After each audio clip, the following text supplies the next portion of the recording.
Benvenuti in questo viaggio tra i capolavori della Pinacoteca Ambrosiana, dove ogni opera racconta una storia di bellezza, mistero e tradizione. Scopriamo insieme i segreti nascosti dietro ai grandi maestri dell'arte, in un racconto che vi trasporterà direttamente nel cuore di Milano.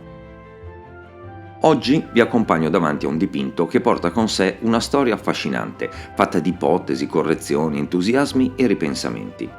Una storia che non riguarda solo ciò che vediamo sulla tela, ma anche tutto ciò che gli studiosi, nei secoli, hanno cercato di capire. Chi l'abbia dipinto davvero e perché l'abbia scelto di farlo in questo modo. Immaginate un giovane uomo dallo sguardo ammagliante, quasi ambiguo, un volto dai tratti morbidi, delicati, perfino femminei. Il suo corpo emerge con dolcezza dalla tela, non più immerso nel buio profondo dell'opera che l'ha ispirato, il celebre San Giovanni Battista di Leonardo conservato al Louvre, ma collocato invece in un paesaggio luminoso, sereno, quasi idilliaco. Dietro di lui non c'è il mistero, ma un mondo aperto, naturale, pacifico. Ma facciamo un passo indietro.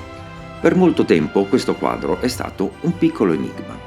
C'è stato un periodo in cui si credeva fosse opera di Bernardino Luini, uno dei più raffinati interpreti dello stile di Leonardo. Poi qualcuno ha pensato che potesse essere addirittura dello stesso Leonardo.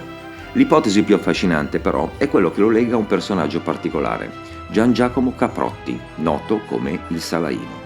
Un soprannome curioso di origine araba che significa piccolo diavolo e che, a quanto pare, gli calzava a pennello.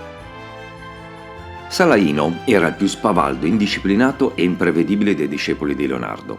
Un ragazzo brillante, capace di imitare il maestro con bravura sorprendente, ma anche con una vena di ribellione che spesso si rifletteva nei suoi lavori. Per questo molti hanno immaginato che potesse esserci lui dietro a questo dipinto. Un allievo che prende il modello di Leonardo, San Giovanni avvolto nel buio con la croce sottile che gli sfiora la spalla, e lo rielabora liberamente, quasi con un sorriso malizioso.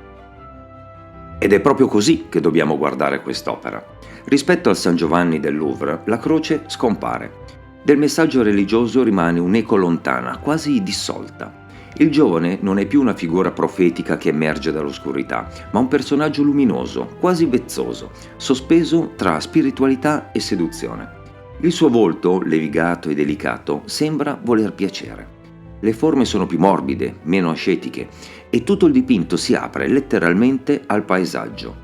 Non più una figura isolata nel buio, ma un corpo immerso nel mondo, in una natura che addolcisce ogni tensione.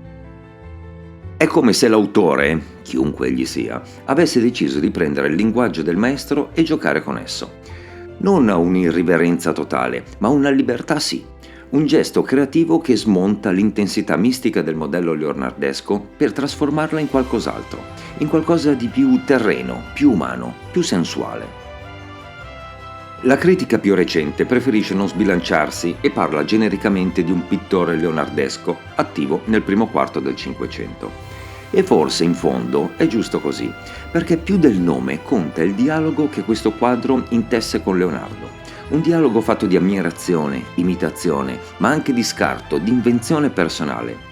E proprio in questo scarto, nella scelta di illuminare ciò che Leonardo aveva lasciato nell'ombra, nel rendere dolce ciò che il maestro aveva reso enigmatico, possiamo riconoscere il gesto di un allievo che, come piccolo diavolo, si diverte a reinterpretare il genio del proprio maestro. È un'opera che non copia, risponde, che non imita, gioca, che non tradisce Leonardo, ma lo trasforma in qualcos'altro, di sorprendente e inatteso.